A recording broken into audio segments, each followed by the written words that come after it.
There is a man in your Bible, mentioned by name. His letter is in the New Testament. A non-Christian historian recorded his death and called it unjust. And most Christians alive today have never once heard a sermon about him. This man led the earliest community after Jesus died. He made the single most important ruling in the history of the early church. He was described in texts that were buried and hidden for 2,000 years as the one Jesus himself designated to lead after his death. His name was James the Just, and by the end of this video, you will understand exactly why that name was nearly erased from history. When most people hear James in a biblical context, they think of the apostle, James, son of Zebedee, the one Jesus nicknamed a son of thunder, the one beheaded by Herod in Acts 12. That is not who we are talking about. We are talking about James the Just, the man described in early tradition as the brother or very close relative of Jesus himself. Think about what that means. A man who grew up in the same house as Jesus, who ate with him, who watched him every day. And according to the Gospel of John, during Jesus' lifetime, his own brothers did not believe in him. So how did a man who started as a non-believer end up leading the entire Jerusalem church? Here is what the record shows.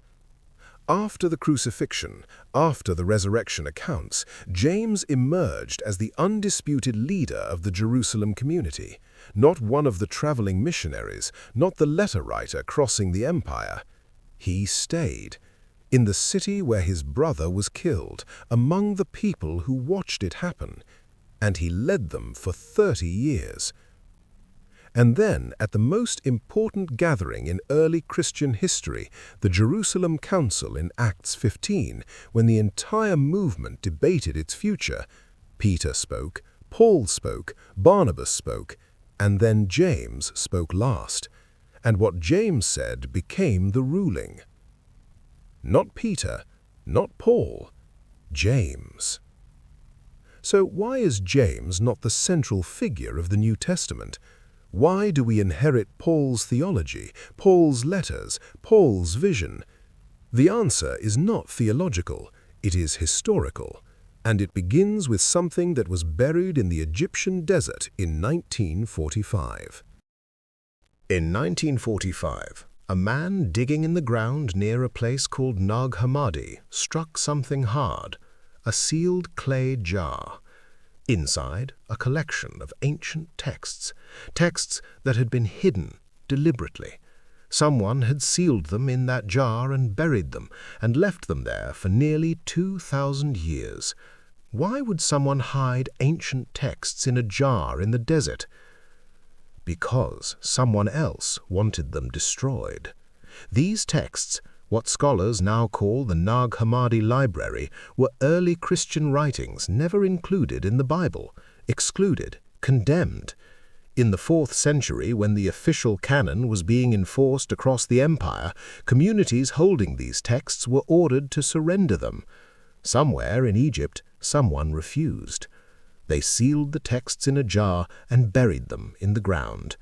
And in 1945, a farmer found them.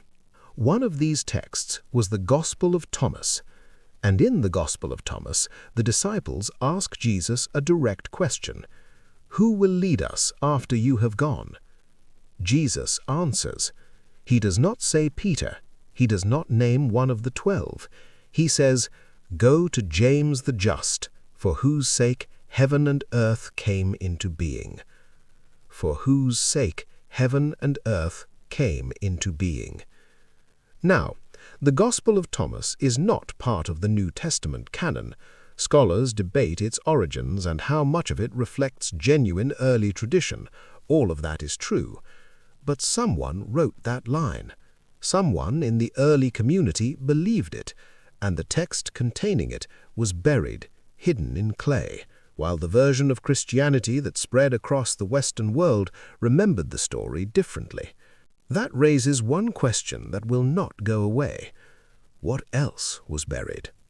To understand how James was forgotten, you need to understand the most explosive dynamic in early Christianity. A dynamic your Bible records but never fully explains. The conflict between James and Paul. Paul spread Christianity across the Roman Empire. He wrote the letters that formed the backbone of the New Testament. He is the most influential figure in Christian history after Jesus himself. And James, according to the earliest record, directly opposed him. This is in your Bible right now. In Galatians, Paul describes men arriving from Jerusalem, men sent by James, challenging what Paul was teaching, telling his communities that his version was not complete. You do not send representatives to correct someone unless you believe you have the authority to do so. James believed he had the authority. And here is why that matters. Two centers of power existed in early Christianity. Jerusalem, under James, rooted in Jewish practice, closest to Jesus' actual world, and Paul's network, moving westward into the Greek and Roman world, among people who had never met Jesus, hearing the story entirely through Paul's interpretation. When a movement has two centers of power, and one of them is destroyed, what happens to its memory? In 66 AD, just 4 years after the death of James, the Jewish war began. Roman legions marched on Jerusalem. In 70 AD, they breached the walls, they burned the temple, they tore the city apart stone by stone.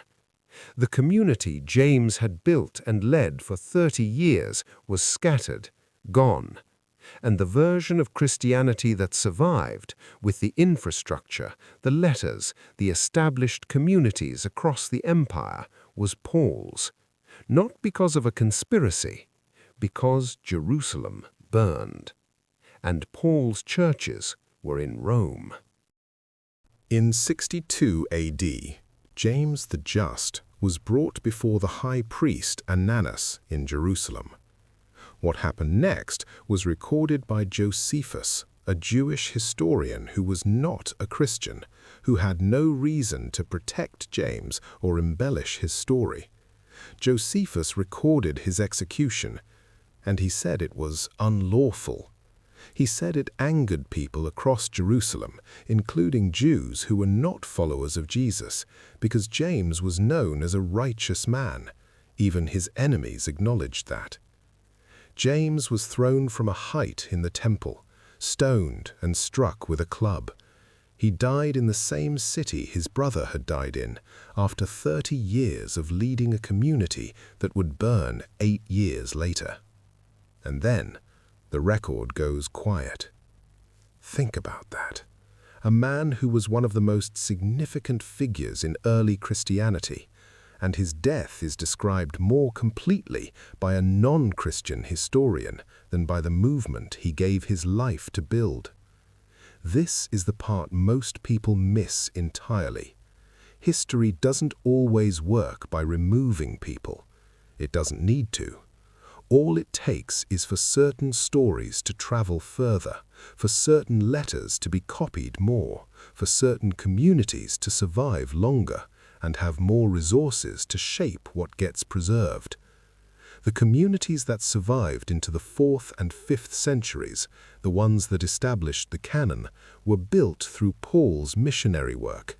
They had never been to Jerusalem. They had no living connection to James. They copied the texts that made sense to them, and the texts that made sense to them centered on Paul. James didn't disappear. History just remembered someone else more. Let me be direct with you. There are 2 ways to read everything we've just covered. The first, James was a respected regional leader whose prominence naturally diminished as Christianity moved westward. The canon was established through a complex process. The texts emphasizing James were excluded for theological reasons the early church found legitimate. Nothing was deliberately hidden, things were simply remembered differently across different communities. That reading is possible. The second, James represented something specific, the Jewish roots of the movement, the question of Jesus' family, the tradition closest to Jesus' own world, that became inconvenient as Christianity became a Roman institution. The texts preserving his legacy were excluded. The community holding his memory was destroyed, and over 2,000 years, a figure at the center of the story was quietly moved to the margins. That reading is also possible. What is not possible to argue is that James the Just was minor. He led the Jerusalem church for 30 years. He made the ruling that shaped the entire early movement. A text buried in the Egyptian desert attributes to Jesus himself the words, "Go to James." And yet, say his name to most Christians today, and you will get a blank stare. That is worth sitting with, because history is not just the record of what happened, it is the record of what was remembered. And sometimes those two things are not the same. There is one more thing. We mentioned earlier that James was described by Paul himself in Galatians as the brother of Jesus, not cousin, not relative, brother. If that is true, if Mary had biological children after Jesus, then one of the foundational doctrines of the Catholic and Orthodox traditions collapses, the perpetual virginity of Mary. This is why James is not just historically inconvenient, he is theologically inconvenient. Acknowledging how central he was forces a question the later church had already decided to close. And institutions, once they decide to close a question, also decide to stop asking it. James never stopped being real. He was just surrounded by decisions about what to emphasize. And those decisions, made across centuries, across councils, across copying of manuscripts in candle-lit rooms, became the version of the story that reached us. If this is the kind of story you've been looking for, the layer beneath what you were taught, the name that should be central but somehow ended up in the margins, then subscribe. This channel exists for exactly this. Not to tell you what to believe, but to show you what is there, what has always been there, waiting to be seen. Because next, we go even deeper, into the council that decided which words were sacred and which words were buried, into the men who controlled that decision, and into what they chose to leave out. Because James was not the only story that didn't make it through. He was just the beginning.